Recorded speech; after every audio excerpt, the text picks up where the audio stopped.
దేవుడు మనకు అప్పగించిన ఈ పనిని నమ్మకముగా చేస్తున్నామా లేదా? అధికారం ఇచ్చాడు ఇక్కడ నిలబడటానికి, చూపుడు వెలుగుతూ చూపిస్తూ సంఘము వైపు, పెద్దల వైపు, అమ్మో దైవజనుడు వస్తున్నాడు మంచిదే, కానీ లోపములు సరిచేసే మనము సంఘమును, పెద్దలను, సమాజమును సరిచేయాలని ఎప్పుడు ఆలోచన చేస్తూ ఉంటాము. అసలు ఈ పరిచర్యలు మనం ఎందుకు చేస్తూ ఉన్నాం? ఈ లోకములో ఎవరు గౌరవించరు ఈ పరిచర్యలను, పాస్టర్స్ ని ఎవరు గౌరవించరు, వారికి అసలు విలువలే ఉండవు. కానీ వాక్యం సెలవిస్తుంది, నా సేవకుని మాటను నేను రూఢీపరుస్తానని. సర్వశక్తి గల దేవుడు నోటి మాటతో ఆకాశమును భూమిని కలుగును గాక అంటే కలిగినది, సముద్రమునకు అడ్డుగడియలు పెట్టి ఆపాను అని చెప్తున్న దేవుడు అంటున్నాడు, నా సేవకుని మాటను నేను రూఢీపరుస్తాను అని అంటున్నాడు. ఈ లోకంలో ఒక ఐఏఎస్ ఆఫీసర్కి రిటైర్మెంట్ వయసు ఉంది. రాజకీయ నాయకుడు కూడా వాళ్ళ సొంత రాజ్యాంగం ప్రకారం ఇదిగో 75 సంవత్సరాల తర్వాత పదవిలో ఉండటానికి లేదని వాళ్ళు సొంత రాజ్యాంగాలు వస్తున్నారు. ప్రతి మనిషికి ఒక రిటైర్మెంట్ ఉంటుంది. పిల్లలకు అన్ని చేసిన మనము ఒక వయసు దాటిన తర్వాత చెప్పేలా కూర్చో అంటారు. అంటే వాళ్ళ దృష్టిలో మనం రిటైర్ అయిపోయాం. అల్లారు ముద్దుగా పెంచుకొని పాలిచ్చి వాడికి అన్ని చేసి అన్ని కడిగి వర్షం పడుతున్నా కూడా చిన్న బిడ్డలప్పుడు నేను చేశాను. చలికాలంలో వర్షాకాలంలో ఇది సమయం కావాలని చెప్తున్నానన్నా. వర్షం పడ్డప్పుడు పిల్లలు చన్నీటితో కడిగితే చలి పుట్టుతుందని, సన్నిధితో కడిగితే సరిపడుతుందని, ఒడుగుతారని, ఎక్కడ ఇదైపోతారని మన గుండెలు కొట్టుకుంటా ఉంటాయి. ఏ టైమైనా మా పాస్టర్ అయ్యా లే అంటారు. నేను ఉద్యోగం చేశాను, ఆ టైంలో వేడి నీళ్ళు పెట్టి నీళ్లు పోసేవాళ్ళు. ఈరోజు మన పిల్లలే ఒక వయసు దాటిన తర్వాత మనం ఏమేమి చేసామనే విషయం కూడా గ్రహింపు ఉండదు వాళ్ళకి. మన గర్భమును పుట్టిన బిడ్డలే ఒక వయసు తర్వాత చెప్పారులే అనుకుంటారు. అంటే మనకు రిటైర్మెంట్ వస్తుందని మనకు తెలియచేస్తున్నారు. అంటే మన మాటను గౌరవించే పరిస్థితి ఒక వయసు తర్వాత మనకు పోతుంది. చూసి చూడనట్టు పోతాం మనమే. అవునన్నా, ఒక వయసు తర్వాత పిల్లలకు చెప్పడానికి లేక మనమే అని ఎందుకు మనం అనిపించుకోవాలని దాటిపోతా ఉంటాం. అంటే రిటైర్మెంట్ వచ్చింది మనకు. ఈ లోకంలో అన్ని విషయాలకి రిటైర్మెంట్ ఉంది, కానీ ఈ సేవ మన తాతలు చేశారనో, తండ్రులు చేశారనో, పెదనాన్నలు చేశారనో, పెన్నాన్నలు చేశారనో, నా సహోదరుడు నాకు అప్పగించాడనో చేసేది కాదు. కానీ ఈ లోకంలో ఎంతో మందికి లేని భాగ్యం అని నేను అంటాను ఇక్కడ. అటువంటి పరిచర్యను మనం ఎలా చేయాలి? ఆ ప్రాంతంలో పాస్టర్ గారు ఉండేవారు. మా ప్రాంతంలో కూడా ఉన్న ఒక పాస్టర్ గారు చూసారు. 2 మాటలకి ఎంత తేడా ఉన్నదో. ఆ ప్రాంతంలో ఒక పరిచర్య చేసేవారంటే నిజంగా పిలువబడిన సేవకుడు. మాకు ఉన్నాడు ఒక ఆయన అని మాట్లాడుతూ ఉంటారు. వాక్యం సెలవిస్తుంది, పిలువబడిన వారు అనేకులట, ఏర్పరచబడిన వారు కొద్దిమంది. ఈ మాట చాలు మనం ఎలా బ్రతకాలు నేర్చుకుంటాం. ఈ పిలువబడిన మనందరిలో అందరూ ఏర్పాటు చేయబడ్డారు అని దేవుడు మనం అనగలిగితే మన పరిచర్యలకి ఒక అర్థం ఉంటుంది. ఈ పిలువబడి ఏర్పాటు చేయబడకపోతే మనము అనేక మార్లు మనం సంఘానికి బోధిస్తూ ఉన్నా, అన్న నేను మీకంటే యోగ్యుడిని కాదు, ఎవరిని విమర్శించే అర్హత నాకు లేదు, నన్ను నేను విమర్శించుకుంటా ఉంటాను. నన్ను నేను ఎప్పుడు విమర్శించుకుంటూ ఉంటాను. అయ్యా ఈ రోజు నేను ఎక్కడ లోపం నాకు తెలిసిద్దన్న లోపం. నేను వెంటనే ప్రభువా ఈ రోజు నేను నీ గాయాలు రేపేనేమో, నన్ను క్షమించయ్యా, నన్ను క్షమించయ్యా. ప్రతి విషయాన్ని మీతో చెప్పుకోలేని విషయం ఉంటుంది, మీరు నాతో చెప్పుకోలేని విషయం. కానీ దేవునికి చెప్పలేని విషయాలు ఏమైనా ఉన్నాయా? దేవునికి చెప్పలేని విషయం ఎవరికైనా ఉంటుందా? ఎవరికి ఉండదు, సేవకులకి. ఎందుకంటే నిజంగా తల్లి కన్నా కొన్ని చెప్పడం దాచిపెడతాం, తండ్రికి ఎలానో దాచిపెడతాం, భార్యకి అసలు చెప్పని కొన్ని విషయాలు, భర్తకు కొన్ని చెప్పదా భార్య. చేయబడిన వాడే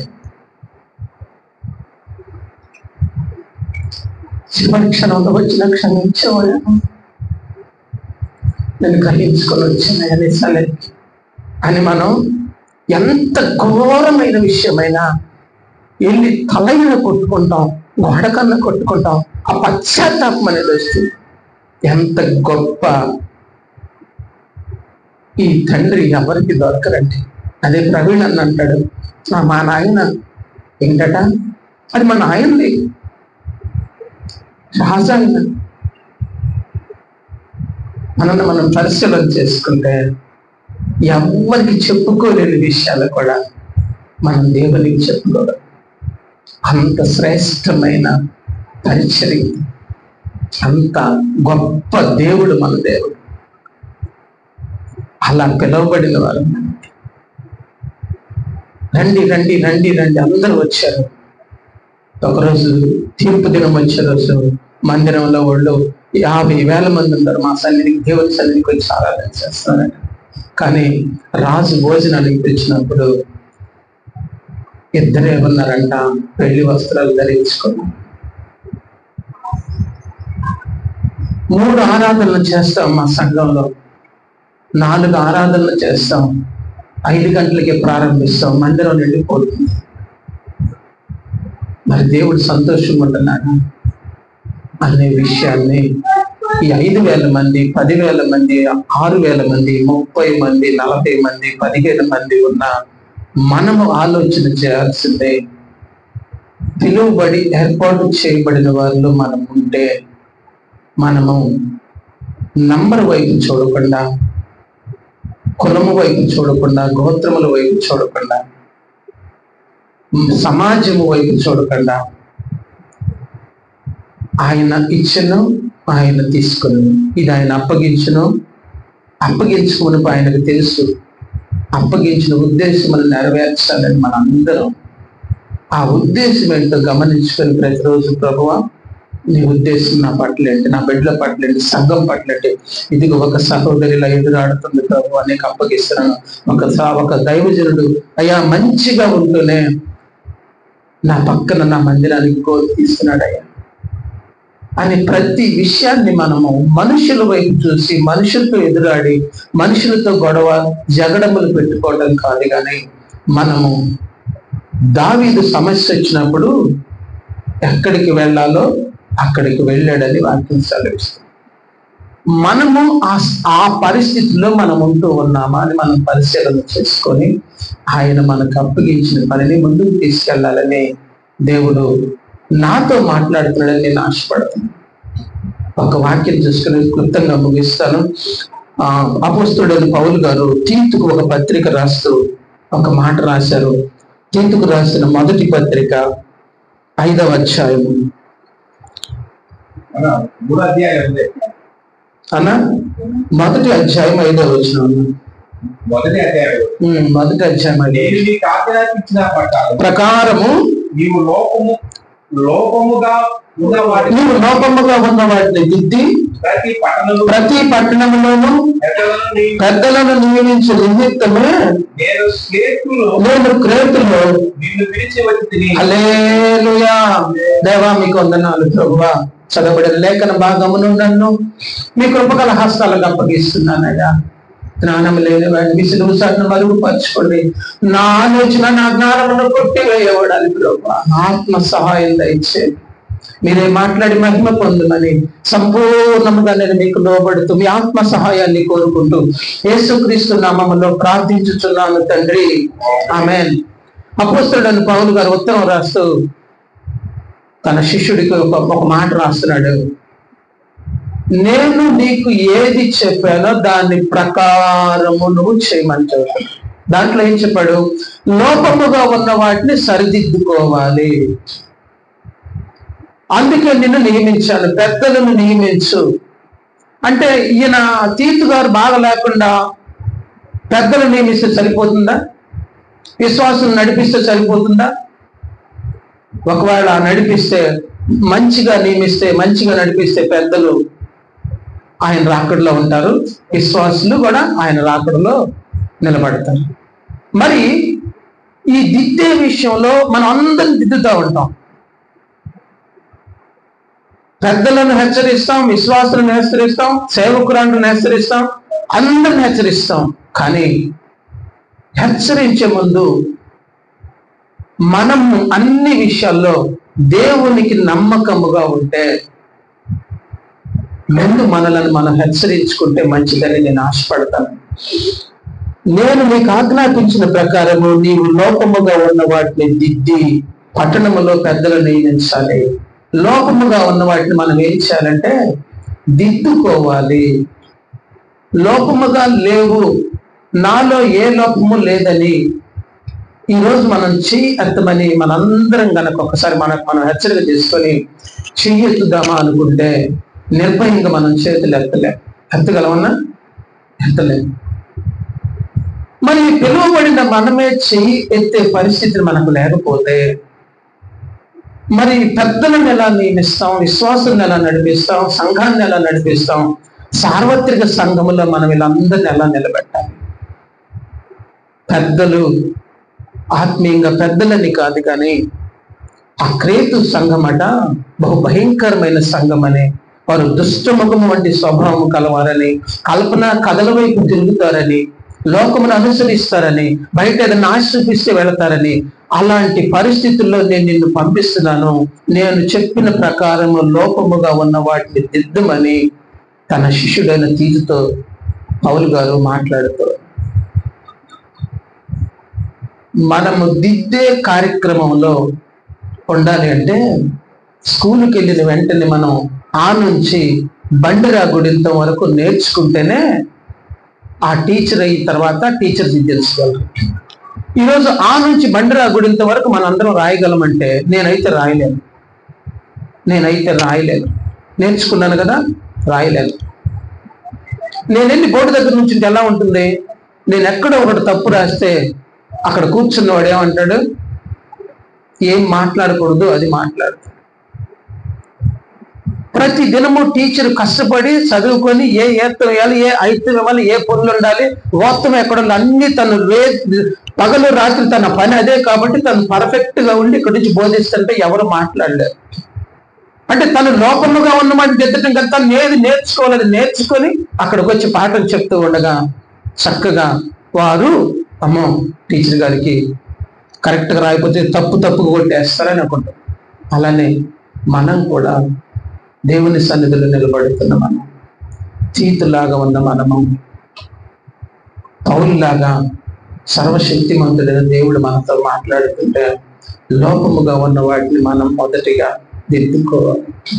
భార్యతో సమాధానం అంటే ఇక్కడ సేవ చేస్తాము, భార్యకి ఇవ్వాల్సిన స్థానము, ఆమె సేవకురాలు అనేది మర్చిపోతారు కొంతమంది. అలా ఎవరు గాయపరుచుకుంటారు.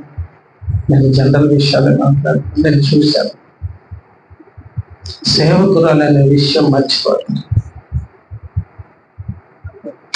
వాళ్ళని ఎక్కడ ఉంచాలో అక్కడ ఉంచాలయ్యా అని అన్న దైవజనులు నేను విన్నాను. ఎక్కడ ఉంచాలో అక్కడ ఉంచాలి. నిజంగా వాళ్ళు ఎక్కడ ఉండాలి అక్కడే ఉంటే మనం అసలు ఇక్కడ ఉండలేము. ఇక్కడ ఉండగలం ఉండలేము. దివారాత్రము ధ్యానించేవాడు ధన్యుడు అన్నట్టు వాళ్ళు ఏం చేస్తారంటే ఎప్పుడు ప్రార్థన చేస్తుంటారు. ఒకనొక రోజున ఆడవాళ్ళ ఎల్లయ్య ఆడవాళ్ళు నిలబడి చెప్పింది, అసలు వాళ్ళకి ఏం తెచ్చారు, ఏమనుకుంటున్నారు, ఆడవాళ్ళు ప్రసంగం చేస్తారు ఏమనుకుంటున్నారు అన్న దైవజనులు ఒకరోజు వస్తుంది. నిశ్చయంగా వస్తుంది. ఏ మాటలు అయితే హేళన చేస్తూ ఉన్నారో ఆ నోటి ద్వారా నువ్వు మాట్లాడించు ప్రభు అంటే ఈరోజు పరిచర్య విస్తరిస్తూ ఉండగా నేను కన్నీటితో ప్రార్థన చేశాను. ఇలాంటి పరిస్థితులు మా సంఘంలో ఉండకూడదు, ఇలాంటి పరిస్థితులు ఈ సమాజంలో, క్రైస్తవ సమాజంలో వెళ్ళకూడదు ప్రభు. స్త్రీని గౌరవించని మందిరాలు ఎలా ఉంటాయి ప్రభు, అవి పరిచర్యలు ఎందుకు? దివారాత్రం వాళ్ళే కదా కన్నీరు కార్చారు.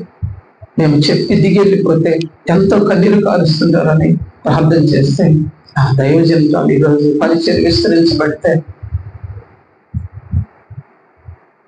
వాక్యాన్ని పంచుకోవడం, పరిచర్య విస్తరించబడిన తర్వాత ఆ దైవజనులు నేను ఇప్పుడు అడగలేను.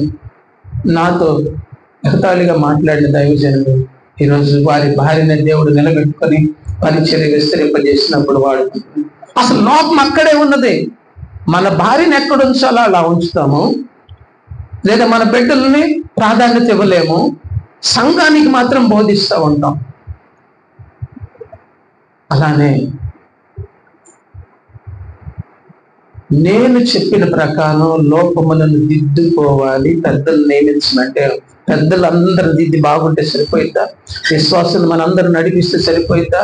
మరి ఒకరోజు పెళ్లి కుమారుడు విందులో మనందరం ఉన్నప్పుడు మన సంఘం అక్కడ కనపడుతుంటే ఆ కాపరు అక్కడ లేకపోతే ఇంకా రాలేదేంటి మా మాస్టర్ గారు, ఇంకా రాలేదేంటి ఇక్కడ కలిసి చూస్తూ ఆ తిరిగినట్టుగానే ఉంటే ఉపయోగమే. బోధించబడకపోతే, నేర్చుకోకపోతే, పెద్దలను నియమిస్తే, విశ్వాసం క్రమపరిస్తే, లోపములను సరిదిద్దుకోకపోతే మనం ఏమైపోవాలని దేవుడు నాలో ఒక భారం ఉంచి రోజు దేవుడు నాతో మాట్లాడుతున్నాడని నేను ఆశపడుతున్నాను. అంటే ప్రతి చిన్న విషయాన్ని సరి చేసుకోవాలనే ఆశ నాలోనికి వచ్చింది. కంటి చూపు ద్వారా, నోటి మాట ద్వారా, హృదయ ఆలోచనలు, తలంపులు, ఊహలు, ఇవన్నీ ప్రతిరోజులో నన్ను ఒక వ్యర్థమైన అపిచీలతో మాట్లాడాలనిపిస్తుంది అనుకో. ఒకవేళ పొరపాటును మాట్లాడాలనుకన్నా క్షమించను, లేదా దేవా నీ దాసుడిని ఎంతో ఉన్నాడు అలా పెట్టుకొని నీ సన్నిధికి వస్తే నా ప్రార్థన ఆలకించగలుగుతావు. లోకములను దిద్దుకునే క్రమం మనలో ఉంటాయి. ఎంతమంది వచ్చారని కదా నీ పక్కన ఇద్దరు తీసుకెళ్ళిపోయావు అక్కడికి. 50,000 మంది ఉన్న సంఘంలో అయ్యగారు కూడా అక్కడికి వెళ్ళలేకపోయారు. 50,000 మంది 3 ఆరాధనలు చేస్తున్న సంఘంలో అయ్యగారే అక్కడ లేరు. నీ పక్కనున్న ఇరువైపులున్న వారు ఏమన్నాడు తెలుసా? బలా నమ్మకమైన నా దాసుడా, నా దాసురాలా, మంచి దాసుడా, అప్పగించిన దాంట్లో నమ్మకంగా, ఇచ్చిన దాంట్లో నమ్మకంగా. ఒక్కరే ఉన్నారా? ఎవరు లేరా? 2 చేతులు ఆకాశము తట్టు తిరిగి ప్రార్థన చేద్దాం. ఒక దైవజనుడు సాక్ష్యం చెబుతున్నాడు. ఒట్టి గుడారం వేసుకొని మైకి పెట్టుకొని రోజు ఆరాధన చేస్తున్నాడు. ఆదివారం వస్తే సంఘంలో ఏ ఒక్కరు లేరట. అటువైపు వెళుతున్న వారు ఏంటి అంత ఆత్మచేత నింపబడి దైవజనుడు వాక్యం చెప్తున్నాడు, నేను కూడా వెళ్ళి చూద్దామని అక్కడ తొంగి చూస్తే ఎవరు లేరట. 4 చైర్స్ చేసి మనుషులుగా ఉద్దేశించుకొని మనుషులతో మాట్లాడినట్టు చైర్స్తో మాట్లాడుతున్నావు. నువ్వు క్రమముగా ఉన్నావా? నువ్వు ఉదయం ఎక్కడికి వెళుతూ ఉన్నావు? రాత్రి పడితే నువ్వు ఎక్కడ ఉంటున్నావు అని ఒక మనుషుడితో మాట్లాడినట్టు మాట్లాడుతాడట. ఆ చైర్స్ వైపు చూపిస్తూ అక్కడికి వచ్చినోడట ఆ రాత్రి చెడ్డ స్థలంలోకి వెళ్ళి వచ్చాడట. ఆ చైర్తో మనుషుడిగా ఆలోచించుకొని దేవుడు ఏది ప్రేరేపించాడో, ఏది మాట్లాడమన్నాడో మాట్లాడుతుంటే వారు వస్తూ ఉండగానే ఈ చైర్స్తో మాట్లాడుతున్న మాటలను వారను తననుకుంటూ ఉన్నాడు. దేవుడు ఆత్మచేత నింపబడి మాట్లాడుతూ ఉండగా వారు అందరూ పశ్చాత్తాపంతో, అదేంటి నేను లోపల లేను కదా, నేను ఎక్కడికి వెళ్ళాను, దైవజనుడికి ఎలా తెలుసు రాత్రి అలా మాట్లాడుతున్నాడు అనుకొని లోపలికి రాకుండా వెళ్ళిపోయాడు. అలా మరొక ఆదివారం వచ్చినప్పుడు, అయ్యా నేనేం మాట్లాడమంటావు ప్రభు అని సన్నిధికి వచ్చి, నీ చిత్తానుసారంగా మాట్లాడి, వ్యర్థమైంది నా నోటి నుంచి రాకూడదు, యుక్తము కాని ఏది నేను నా నోటి నుంచి ఉచ్చరించకూడదు ప్రభు అని ప్రార్థన చేసుకుని వెళ్తే ఆ రోజు వాక్యం మాట్లాడుతుంటే ఆ రోజు ఆ వీధిలో వెళుతూ ఉండగా వారు ఎక్కడున్నారో, ఎలా ప్రవర్తిస్తున్నారో, ఏ పాపంలో ఉన్నారో అది ఆ రోజు దేవుడు మాట్లాడుతూ ఉన్నారట. ఒంటి టెంట్ వేసుకున్నాడు, పూరిపాకు వేసుకున్నాడు, ఒక్క విశ్వాసి కూడా అక్కడ లేరు. అయితే ఆయన దర్శనం ఏంటి తెలుసా? ఇదిగో పలానా స్థలములు పిల్లలు పరిచయం చేయి. ఆ స్థలం ఎవరు లేరు, తాటాకులు వేసుకుంటే ఎవరు రావటం లేదు. అయినా దేవుడు బలపరుస్తుంటే వెళ్ళి ప్రార్థన చేస్తూ ఉండగా ఇదిగో ఇటు రీతిగా వాక్యం అని ఉన్న ఆ పక్కన పోతున్నవారు వచ్చి ప్రార్థన అయిపోయిన తర్వాత, అయ్యా నేను నిజంగా లోకంలో ఉన్నాను, ఈరోజు నేనేం చేస్తాను, దేవుడు నాతో మాట్లాడాడు, నన్ను క్షమిస్తాడా? క్షమిస్తాడా? మందిరంలో ఎవరు లేకుండా నువ్వు ఎందుకు వాక్యం చదువుతున్నావయ్యా? అయ్యా మందిరంలో ఎవరు లేరని మీరు అనుకుంటున్నారో, దేవుడు మాత్రం ఇదిగో ఈ మాటలు మాట్లాడని నాకు ఇచ్చాడు. ఆ మాటలు నేను మాట్లాడుతూ ఉన్నాను, నా గురించే మాట్లాడాడు, నా గురించే అదే నిజంగా జరిగిన ఆ సత్యం ఇది, నా గురించే మాట్లాడాడని ఆ రోజు నుంచి వాళ్ళు దేవుని సన్నిధికి వస్తూ రక్షణ పొందుకొని దేవుని కొరకు జీవిస్తున్నాడు. హల్లెలూయా. పరిచర్య ఇచ్చింది దేవుడు, పిలిచింది దేవుడు, ఎన్నుకున్నది దేవుడు. అయితే మనం ఏం చేయాలంటే లోపముగా ఉన్న వాటిని మనం దిద్దుకోవడం మనం అలవాటుగా చేసుకుంటే, ప్రతిరోజు లోపముగా ఉన్న వాటిని మనం దిద్దుకోవడానికి అలవాటు చేసుకుంటే మొదటిగా ఎంత ఇష్టపడతాడో దేవుడు మనం అనుభవిస్తాం. ఇక దాని జోలికి వెళ్లకుండా విడిచిపెట్టడానికి సేవ చేసే మనలో ఏ పాపం ఉంటుంది అనుకుంటాం? ఆజ్ఞ అతిక్రమం పాపమే కదా. ఏ ఆజ్ఞైనా దేవుని మాట చొప్పున మనం నడవకుండా సంఘాలను మనం నడిపిస్తూ ఉంటే రోజులు గడుస్తూ, నెలలు సంవత్సరాలుగా గడుస్తూ ఉండగా ఈ రోజే ఒకవేళ మనకి చివరి దినం అయితే సేవ చేసిన మనము, ఎన్నో సంవత్సరాల నుంచి సంఘాలు నడిపిస్తున్న మనము దేవునికి ఇష్టంగా ఉంటామా?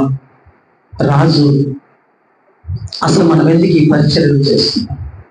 చక్కగా ఉద్యోగాలు చేసుకొని మన కుటుంబాన్ని పోషించుకోలేమా?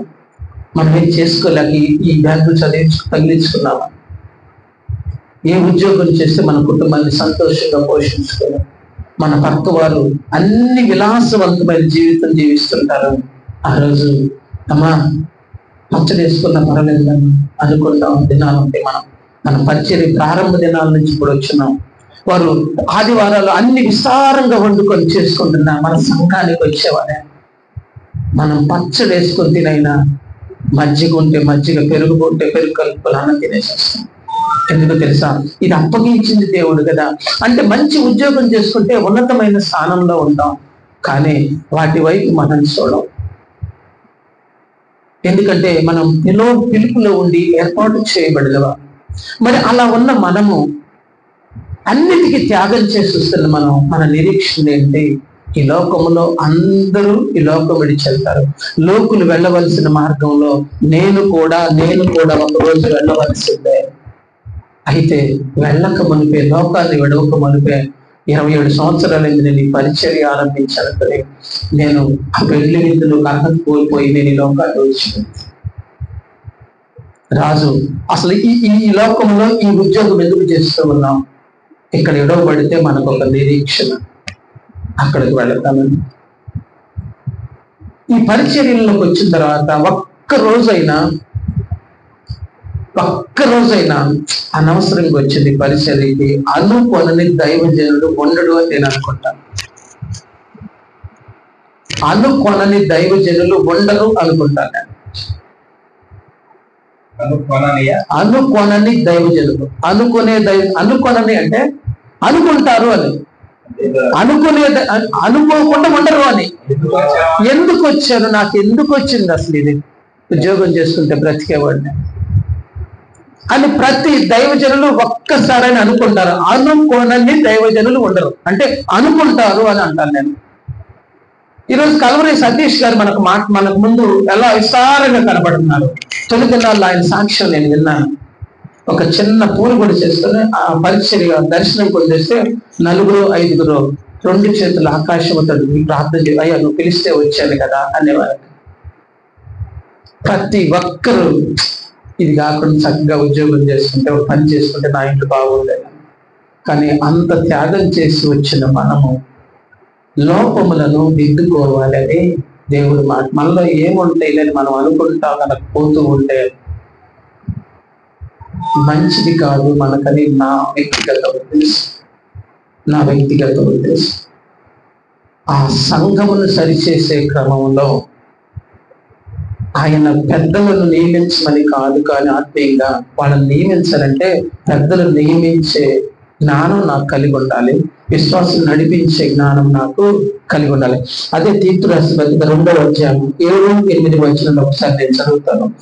పరపక్షమందు ఉన్నవాడు మనల్ని గూర్చి చెడు మాట ఏమీ చెప్పలేక సిగ్గుపడినట్లు అన్నిటి యందు నిన్ను నీవే సత్కార్యముల విషయమై మాదిరిగా కనపరచుకో. పరపక్షము నుండేవాడట ఎప్పుడు దేవుని దగ్గర, ఇదిగో యెహోషువ 27 సంవత్సరాల ఉద్యోగం మానేసి వచ్చాడని గొప్పలు చెప్పుకుంటున్నాడు కదా సంఘంలో. అది ఎక్కడున్నాడు చూడని దేవుని పక్కన నిలబడి నా గురించి మాట్లాడుతూ ఉంటాడు. ఎవరు ఈ పరపక్షం ముందుండేవాడు? మనకు వ్యతిరేక ఎవడు? వాడే. పరపక్షం ముందుండేవాడు ఎప్పుడు నీ గురించి అక్కడ నేరాన్ని ఆరోపిస్తూ ఉంటాడు. కనుక మంచి విషయంలో నిన్ను నీవే ఎప్పుడు సరి చేసుకోమని తీతుకి ఇచ్చాడు. తీతు పెద్దలు నియమించి సంఘాన్ని నడిపించాడు. ఒకవేళ తీతు బాగలేకపోతే తీతు పరిస్థితి ఏమైపోయాడు? అలానే మనం కూడా ఇక్కడ ఇది 2వ అధ్యాయం 7-8 వచనాల్లో పరపక్ష ముందు వాళ్ళని గురించి చెడు మాట ఏది చెప్పలేరుగా వాడు సిగ్గుపడాలి అంటే మనం ఏం చేయాలంటే అన్ని విషయాల్లో మనల్ని మనం బోధించుకుంటూ, హెచ్చరించుకుంటూ, బుద్ధి చెప్పుకుంటూ, చెంపలేసుకుంటూ మనము దాటిపోకుండా దేవుని కొరకు జాగ్రత్తగా బ్రతుకుతూ ఉంటే మనం చెప్పే మాటకు విశ్వాసం విలువిస్తాడు. మనం చెప్పే మాటకు పెద్దలు విలువిస్తారు. కొన్ని సంఘాల్లో పెద్దలు దైవజనులను నడిపిస్తూ ఉన్నారు. పెద్దలు చెప్పినట్టు దైవజనులు నడుస్తూ ఉన్నారు. కొన్ని సంఘాల్లో విశ్వాసులు చెప్పినట్టు దైవజనులు నడుస్తూ ఉన్నారు. దేవుని ఆత్మచేత నింపబడిన మనము నేర్చుకుంటున్న క్రమము సరిగా లేక ఉన్న విశ్వాసులు చెబితే మీటింగ్స్ పెడుతున్న దైవజనులు ఉన్నారు. వారి ఇష్టానుసారం అయితేనే మీటింగ్స్ పెట్టాలట, వారు చెప్పినట్టు చేస్తేనే మీటింగ్ పెట్టాలట. పెద్దలే మొత్తం పెత్తనమంతా పెద్దలే చేస్తారట, దైవజనులు ఏమీ లేదు. ఆత్మచేత నింపబడిన దైవజనులు ఒక కూటం పెడితే అది ఆ ప్రాంతానికి ఆశీర్వాదం. కానీ సంఘము చేత మనం నడిపించబడే పరిస్థితుల్లో, పెద్దల చేత మనం నడిపించబడే పరిస్థితి మనం వెళ్ళిందంటే అసలు ఈ సంచి మనం ఎందుకు తగిలించుకున్నాం? ఈ ఉద్యోగాలు మనం ఎందుకు చేస్తున్నాం? రిటైర్మెంట్ లేదు ఈ ఉద్యోగాలు కదా గొప్పగా చెప్పుకుంటున్న మనము ఎందుకు చేస్తున్నాం? ఐఏఎస్ ఆఫీసర్, అడ్మినిస్ట్రేటివ్ ఆఫీసర్, ఆయనకు కూడా రిటైర్మెంట్. మనకు రిటైర్మెంట్ ఉండాలంటే 90 సంవత్సరాలు వచ్చి నేను కూర్చోనానా అనే ధైర్యం మనకు కోరుకుంటుందా? 90 సంవత్సరాలు వచ్చిన పరిచయం చేస్తే నేను కూర్చోనానా, నేను చేస్తాననే ధైర్యం మన గర్భంలో ఉన్న బిడ్డలు కూడా అవ్వలేదు. నిన్ను నీవే అన్ని విషయంలో సత్కార్యమైన విషయంలో ఎప్పటికప్పుడు సరి చేసుకుంటే తప్ప నువ్వు పెద్దలను నియమించిన, విశ్వాసులను నడిపించిన వారందరూ వెళ్ళి అక్కడికి వెళ్ళిన తర్వాత మా మాస్టర్ గారు రాలేదని చూసే పరిస్థితుల్లో అక్కడ మనం ఉండకూడదని మాస్టర్ గారు గౌరవిస్తారు, మాస్టర్ గారు చెప్పింది వింటారు అని మనకు అప్పగించిన పని విషయంలో మనం వినని వారిగా ఉంటే, లోబడిన వారిగా ఉంటే, సరి చేసుకునే జీవితాలు మనలో ఉంటే నిశ్చయంగా ఈ పరిచర్యలు ఎవరి కోసం చేస్తున్నాం? ఇంతకాలం చేసి రాత్రి అనక పగలనక తిండి తినక సరిగా నిద్ర లేక ఆహారము లేక ప్రయాసపడుతున్న మనము లోపముగా ఉన్న వాటిని నిన్ను నీవే సత్కార్యముల విషయమై జాగ్రత్త వహించుకోమని దేవుడు మాట్లాడుతుండగా 50,000 వస్తారు సంఘానికి అని చెప్పుకుంటూ మనం పోతే ఆత్మ చేత నింపబడి ఆరాధన జరుగుతూ ఉన్నదా, పరిశుద్ధాత్మగా మన మధ్య సంచరిస్తున్నాడు అని మనకు తెలుసు. పరపక్షం ఉండగా వాడు పక్కనే ఉండడని మనకు తెలుసు. అక్షరార్థముగా పరిశుద్ధాత్మగా మన మధ్య సంచరిస్తున్న దేవా మీకు స్తోత్రం నోటితో మాట్లాడితే ఆ భయం మనలో లేకపోతే మన పరపక్షం ఉండుండవాడట ఎప్పుడు నేరారోపణ చేస్తున్నాడు. జకర్య పుస్తకంలో ఉంది, ప్రధాన యాజకుడని యెహోషువ అక్కడ నిలబడి ఉంటే ఆ నిలబడి సాతాను ఏం చేస్తుందట, ఆ మలిన వస్త్రాలు చూడ ఎలా ఉన్నాడో చూడాలి నేరారోపణ చేస్తున్నాడు. అలానే ప్రకటన గ్రంథంలో ఒక మంచి మాట ఉన్నది, ముగించుకున్నాం. ప్రకటన గ్రంథము 12వ అధ్యాయము 10వ వచనం. మరియు ఒక గొప్ప స్వరం పరలోకమందు ఇలాగ చెప్పుట వెంటనే, రాత్రి మగళ్ళు మన దేవుని ఎదుట మన సహోదరుల మీద నేరము మోపవాడైన అపవాది. జకర్యా పుస్తకంలో చూసాం, ప్రకటన గ్రంథంలో చూసాం, ఇంకా అనేక మార్లు అపవాది మన పక్కనే ఉంటాడు. వాక్యం ఏం సెలవిస్తుంది, నీ హృదయంలో ఆలోచన రాకమునిపే ఆలోచన ఎరిగిన దేవుడను అని వాక్యం సెలవిస్తుంది. అంటే నేను ఏం మాట్లాడబోతున్నాను లాభానంతో తెలుసు, లోపల లాభానంతో ఏ ఉద్దేశించి మాట్లాడబోతున్నానో కూడా అది తెలుసు. గర్భములో ఉండగానే పెద్దవాడు చిన్నవాడికి ఏమైపోతాడట, దాసుడు చెప్పాడు, అయిపోయాడు దాసు. రూపించబడక మునిపే నా కన్నులు నిన్ను చూసినగా, కన్యక గర్భవతి అయి కుమారుని కన్ను ఆయనకి ఇమ్మానుయేలని పేరు పెట్టుతుంది. గర్భవతి కాక మునిపే కన్యక గర్భవతి అయి కుమారుని కన్ను ఆయనకి ఇమ్మానుయేలని పేరు పెడుతుంది. గర్భములో రూపింపబడక మునిపే చూసిన దేవునికి, రూపించినప్పుడు వీడికి దాసులు అవుతాడని చెప్పిన దేవునికి, నీ హృదయం ఆలోచన రాకమునిపే ఎరిగిన దేవునికి, నా గురించి అన్ని తెలుసని మన తండ్రి మనతో మాట్లాడుతాడు. పరపక్షం ముందున్నవాడు నేరారోపణ చేస్తాడు కనుక, వాడు నేరారోపణ చేస్తాడు కనుక మనం ఉండదు. వాడు నేరారోపణ చేస్తాడని మనకు భయం ఉండద్దు. నా భార్య ఇంటికి వెళితే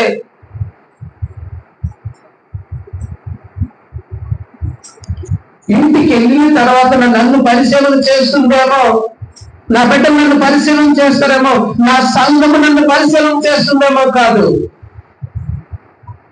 ఆత్మ చేత నింపబడటం వారు చూడాలి. మా ఆత్మీయ తండ్రి ప్రార్థన చేస్తుంటే కార్యాలు జరుగుతుంది.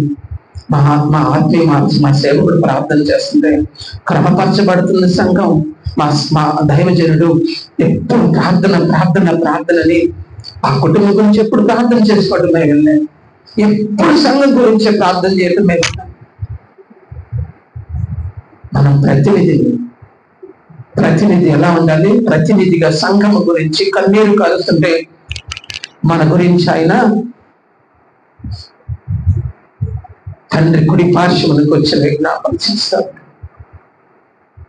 ఇలాంటి పరిచర్యలు మనం చేసి పిలువబడి ఏర్పరచబడిన వారిలో ఉండాలని ఇదిగో ఈ బ్యాగులు మనకి ఇచ్చారు. ఎవరు మనల్ని గౌరవించకపోయినా పర్లేదు. ఏంటో తెలుసా, నీకు సమాజానికి ఉన్న తేడా, దేవుడు నీతో మాట్లాడతాడు. మనతో దేవుడు మాట్లాడతాడు. ఎంతమందికి భాగ్యం ఉన్నది.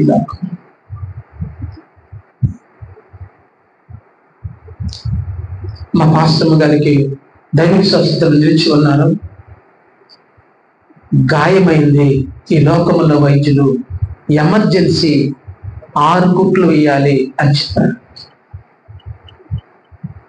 స్కానింగ్కి వెళ్ళింది. స్కానింగ్ లోపల ప్రభువా, నువ్వు దైవిక స్వస్థలో నేనుంటాననలేదు వైరాగ్యంగా. నువ్వు నాతో మాట్లాడితే నేను నిలబడ్డాను కదా ప్రభువా. మరి ఆపరేషన్ చేయించుకుంటే కుట్లేయాలి, ఈ లోకపరంగా ఈ మానాలంటే యాంటీబయాటిక్ వాడాలి కదా ప్రభు అంటే, సముద్రమును ఆగు అని అడ్డుగడి పెట్టిన దేవుడు ఒక మట్టి మనిషితో నేను నిన్ను మరణానికి అప్పగించలేదు కదా అని హాస్పిటల్లో మాట్లాడాను. దేవుని నామమునకు మహిమ కలుగును గాక. ఆ రాత్రి మనిషిగా నేను భయపడుతూ ఉంటే, భర్తగా నేను భయపడుతుంటే, సేవ చేస్తున్నప్పుడు భయపడుతుంటే, మీరేం భయపడదు పాస్టర్ గారు, మీరు ప్రార్థించండి. ఇద్దరు పెళ్ళిడికి వచ్చిన పిల్లలము భయపడుతుంటే ఆ రాత్రి నేను ప్రార్థన చేస్తే స్పష్టముగా దేవుడు 2 దర్శనాలు చూపించి గాయము గురించి మాట్లాడే దేవుడు. మన దేవుడు ఏ దేవుడు? మాట్లాడేది. ఈ లోకంలో వైద్యులు ఎమర్జెన్సీ థియేటర్ తీసుకెళ్ళాలి, ఎమర్జెన్సీ ఆపరేషన్ చేయాలి. పరమ వైద్యుడు ఏమన్నాడు తెలుసా? స్వస్థపరచు యెహోవా, నేనే స్వస్థపరచడు. ఎలా చూపించాడు అన్న అతిశయంగా ఉంటుంది. కానీ ఒక తారీఖు చూపించి ఆ తారీఖు కల్లా ఆ గాయమును అలా మాన్పివేస్తే ఏమి చెల్లించి రుణాన్ని నేను తీర్చగలను. మార్చి 9వ తారీఖు 2024 యాక్సిడెంట్ జరిగితే మార్చి 22వ తారీఖు స్వస్థత జరుగుతుందని చూపించి ఆ డేట్ కల్లా ఆ గాయం మానిపోతే ఏ రుణము, ఈ రుణం ఎలా తీర్చగలం మనం? ఏమి చెల్లించిన ఆ రుణం అట్లా ఉండవలసింది. అందుకే విరిగి నలిగిన హృదయంతో మీకే కృతజ్ఞతాస్తుతులే. మాట్లాడే దేవుడు మన దేవుడు, నడిపించే దేవుడు. అందుకే మన ఉద్యోగాలకు రిటైర్మెంట్ లేదు. మనం ఏం చేయాలి, నేనేం చేయాలని నేను నేర్చుకున్నాను. ఈరోజు దేవుడు నాతో మాట్లాడుతుంది. తీతుకు రాస్తూ నేను చెప్పిన ప్రకారం పెద్దలను నియమించు అంటే, పెద్దలను నియమించాలి అంటే నాకు ఒక అర్హత కలిగి నేను నేర్చుకున్నాను. విశ్వాసం నడిపించాలంటే నేను నేర్చుకోవాలి ముందు నడక. ఈ 2 నేను నేర్చుకోకపోతే నా మాటకి వాళ్ళు విలువ, నా నడక, నా ప్రవర్తన, నా ఆత్మీయ జీవితం కరెక్ట్గా లేకపోతే ఇంకా 30 సంవత్సరాలు నేను సేవ చేసిన సంఘం విస్తరించబడిద్దాం, కానీ నేను దేవుని ఎదురు నమ్మకంగా నిలవలేను అని ఎప్పుడు నేను భయపడుతూ 27 సంవత్సరాలు ఉద్యోగం చేశాను. దేవుని దర్శనం మేరకు నువ్వేనా ప్రభు మాట్లాడిందంటే మరొక మారు మాట్లాడంటే మరొక మారు మాట్లాడితే వచ్చేసాను. ఈరోజు ఎన్ని ఇబ్బందులున్నా ఎంతో మంది సేవకులు ఒకసారి ఆలోచించకూడదమ్మా అంటారు మా భాష గారు. కేసన్న గారు కూడా చివరిలో బాధపడ్డారమ్మా, వాడితే ఇంకా పరిచర్య చేసేదా వాడినేమో అని బాధపడ్డారని నిన్న కూడా ఒక సేవకుడు అన్నారు మా ఇంట్లో. చివరి దినాల్లో ఏసన్న గారు, నేను కొద్దిగా మందులు వాడుంటే ఇంకా దేవుని పరిచర్య ఇంకా ఎక్కువగా చేసేవాడినేమో అని బాధపడ్డాడయ్యా. ఒక్కసారి ఆలోచించుకోవడా? నేనైతే విన్నాను కానీ మా పాస్టర్ గారికి చెప్పే ధైర్యం నాకు లేదు. ఆజ్ఞను అతిక్రమించమంటావా? కనుక నేనైతే మా పాస్టర్ గారిని తీసుకొని నేర్చుకుంటాను. నన్ను నేను నిశ్చయంగా సిగ్గుపడుతున్నా చెప్తున్నాను. ఇక్కడ ఆవిడ నడుక, ఆవిడ విశ్వాసం చూసి నేను నేర్చుకున్నా. ఎప్పుడు నేర్చుకుంటా ఉంటాను.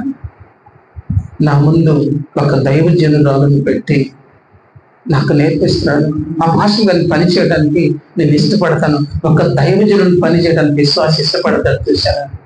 అలా ఇష్టపడతాను. ఎందుకంటే దేవుడు ఆవిడకి ఏం పని చేసుకునే పరిస్థితులు ఆవిడ నిలబెట్టాడంటే ఆవిడకి నేను చేసి పెట్టాను. అన్ని ప్రతి చిన్న పని ఆవిడ పరిస్థితి ఇక్కడ ఇది సమయాన్ని భద్రపరచకూడదు. అలా పరిస్థితి నుంచి నడుస్తుంటే 2017 నుంచి దైవిక స్వస్థతలు నిలబడి లేడీస్కి ఒక వయసు తర్వాత అన్ని సమస్యలు వస్తాయి కదక్క. ఏ సమస్య వచ్చినా అంత వాటర్ తీసుకోవటం, రక్తంగా మార్చి ప్రభు అంటాం, తాగటం, వెళ్ళిపోవటం. రోజుకి 85 కిలోమీటర్లు జరిగించాను. నేను నేర్చుకుంటున్నాను. ముందు లోపముగా ఉన్న వాటిని సరిదిద్దుకోవాలి. పాస్టర్ గారిని చూసి నేర్చుకున్నాను, దైవజనులను చూసి నేర్చుకున్నాను. సంఘంలో ఈ పౌలు గారు చూసి చెప్తా ఉంటే మనం పెద్దలను విశ్వాసులను నియమించి మనం బోధించబడకపోతే, లోకము కొనబడి సరిదిద్దుకపోతే, పగలు రాత్రి రేత్రి పగలు అపవాది అయిన సాతాను పక్కన నిలబడి నేరారోపణ చేస్తే, సంఘం అంతా కష్టపడి మనం త్యాగం చేసి తినక నిద్రపోక రోగాలు తెచ్చుకొని గ్యాస్ ప్రాబ్లం అయి ఈరోజు సేవకులు అక్కడికి వెళ్తే ఆరోగ్య తినలేం అన్నా, ఏదన్నా తినాలంటే అవి పెందలాడు అన్నం పెట్టండి అయ్యా, 1 గంట కల్లా ముగించండి అయ్యా, షుగర్లు మన కోసం వచ్చినవి కానుకొని అసలు పట్టించుకోవాలి. ఒక వయసులో అలా పరిచర్య చేసి మంచిది అవన్నీ, కానీ ఈ లోకముగా ఉన్న వాటిని సరి చేసుకోకపోతే అపవాది అయిన సాతాను ఎప్పుడు రేత్రి పగళ్ళు దేవుడు నీ పక్కన ఉన్నట్లే వాడు కూడా పక్క నుండి నేరారోపణ చేస్తూ ఉంటాడు. కనుక నాకు అన్నీ తెలుసు, మంచిది తెలిస్తే అయినా ఇంకేదైనా ప్రేమ లేని పరిస్థితి సంఘమును నడిపిస్తూ పెద్దలను నడిపిస్తూ ఆ ప్రాంతములకు ఆశీర్వాదం కలగ మనమంటూ దేవుని విషయంలో ఎక్కడైనా లోపం కలిగి ఉన్నామేమో అనుకుంటే ఒక్కసారి దేవుని సన్నిధికి వచ్చి మనం ఆలోచన చేయగలుగుతాం. అప్పుడు ఎంత సంతోషిస్తారు. నా పరిచర్య చేస్తూ సేవకుడై ఉండి అసలు విశ్వాసులు వాళ్ళందరినీ నడిపిస్తున్నారు, అసలు నా చెయ్యి ఎక్కడన్నా ఇడిచిపెడతాడేమో. మోషేని ఎందుకు కనాను దేశం చూడడానికి ఇష్టపడలేదు? ఎంత పరిచర్య చేశాడు. శాంసన్ విడిచిపెట్టింది శాంసన్ తెలియలేదు, నా జీవి చేయబడిన వాడే కదా. దేవుడు ఎడబాసనని ఆయనకు తెలియలేదు. ఎక్కడ ఉండకూడదు అక్కడ ఉన్నాడు. దావీదు ఎక్కడికి వెళ్ళాలి అక్కడికి వెళ్తే ఈయన ఎక్కడ ఉండకూడదు అక్కడ ఉండి ఎట్లా అన్నాడంట. ఎడబాసనని తెలియలేదు. నా జీవి చేయబడిన వాడే కదా. మన భాషలో దైవజనుడు అనుకున్నామా, ప్రతిష్ఠించబడిన వాడు అనుకున్నామా? ఒకళ్ళు నిద్ర మత్తుగా ఉంటారు. ప్రార్థించే ఆత్మ లేకపోతే నోటి ద్వారా ఇష్టానుసారంగా మాట్లాడే పరిస్థితి. సేవకుడు నేనేం చేసినా చెల్లిద్ది అనుకుంటాడు. అసలు ఈ నిరీక్షణ అంతా ఈ లోకం విడవబడిన తర్వాత అక్కడికి వెళ్ళటానికి కనుక మనందరం గమనించుకొని, అపవాది అయిన వాడు నేరారోపణ చేస్తుంటాడు కనుక మనము చాలా జాగ్రత్తగా ప్రతి విషయంలో పిలువబడిన వారు గంపలు ఉన్నారు, ఏర్పరచబడిన వారు కొందరే. మనం పిలువబడిన మనము ఏర్పరచబడిన వారిలో ఉంటే మొదటిగా మనకి లేదు, మన భార్య మన పిల్లలు 2. అవునా? మనల్ని బట్టి మన భార్య అక్కడికి రాదు, నన్ను బట్టి నా పిల్లలు అక్కడికి రాదు. నా భార్య విశ్వాసి దైవిక సంస్థలో ఉంది, ఆవిడని చూసి నేను నేర్చుకుంటున్నాను, ఆవిడని చూసి నేను నేర్చుకుంటున్నానంటే నేనైతే పరలోకానికి అర్హతను రాదు. ఆవిడని చూసి ఆవిడ ముందు పెట్టుకుని ఆవిడని విగ్రహంగా చేశానంట మీ ముందు కాశ్యంగా కనపరచడానికి చెప్పలేదు. నేను నేర్చుకుంటున్నానని క్రమంలో చెప్పాను. ఆవిడ విగ్రహంగా చేసుకొని అందరి ముందు విగ్రహం చేశాను అనుకో, నా భక్తి చెప్పినట్టు. అందుకే సత్కార్యముల విషయంలో ప్రతి విషయంలో లోపముగా ఉన్న వాటిని సరి చేసుకొని ఉండాలి. ఎందుకంటే ఎల్లప్పుడూ వాడు నేరారోపణ చేయడానికి పక్కన నిలబడి ఉన్నాడు కనుక మనం అన్ని విషయాల్లో పరిచర్య చేస్తున్న మనము చెప్పే అర్హత నాకు లేదు, ఇక్కడ నిలబడే అర్హత కూడా లేదు. ఒక మాట చెప్పాలంటే మీ అందరికంటే junior junior junior junior most మీ ఎదుట నిలబడటానికి కూడా నాకు అర్హత ఉందని ఎప్పుడు అనుకోను. నిన్నటి నుంచి అయ్యా నీ సేవకుడు ఇంటికి వెళ్తున్నాను ప్రభా, నాలో గలిపిరి చేసి ఆత్మ పని చేస్తుందని కొట్టేయి ప్రభా, భయపెట్టి ఆత్మ పని చేస్తుంది కొట్టేయి ప్రభా, అక్కడ నిలబడలేనేమని భయపెడుతుంది ప్రభా, అది లేకుండా మీ ఆత్మతో నిన్ను నడిపించమని నేను ప్రార్థన చేసుకుంటాను. కనుక మనందరము ఈ విషయంలో జాగ్రత్త వహించి లోపముగా ఉన్న వాటిని దిద్దుకొని ఈ పరిచర్యను ముందుకు తీసుకెళ్తే చివరిగా ఒక మంచి మాట అది వెంటనే చెప్పి ముగిస్తాను. మత్తయి సువార్త 22వ అధ్యాయం అన్న ఒక్కసారి లాభాలను చదవండి. మత్తయి సువార్త 22వ అధ్యాయము 16వ వచనం, 22-16వ వచనం. బోధకుడా, నీవు సత్యవంతుడు ఉండి దేవుని మార్గము సత్యముగా బోధించుచున్నావనియు, నీవు ఎవరిని లక్ష్య పెట్టవనియు మోమాటము లేనివాడని. హల్లెలూయా. సేవ చేస్తున్న మనందరం ఆ పరిస్థితి శాస్త్రులు ఏమన్నా తెలుసా? ఆ మాటల్లో వెటకారం ఉందా?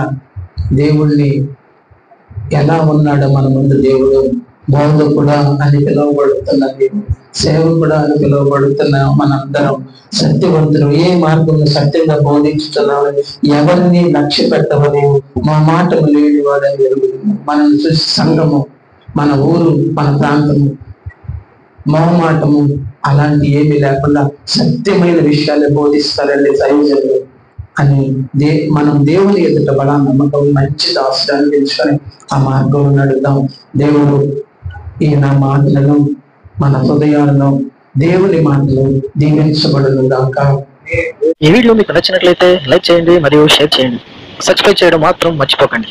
సబ్స్క్రైబ్ బటన్ పక్కనే ఉన్నటువంటి గంట సింబల్ కూడా మీరు నొక్కండి. అప్పుడు మాత్రమే మేము అప్లోడ్ చేసే ప్రతి కొత్త వీడియో నోటిఫికేషన్ ద్వారా మీకు అందుతుంది. Thank you for watching.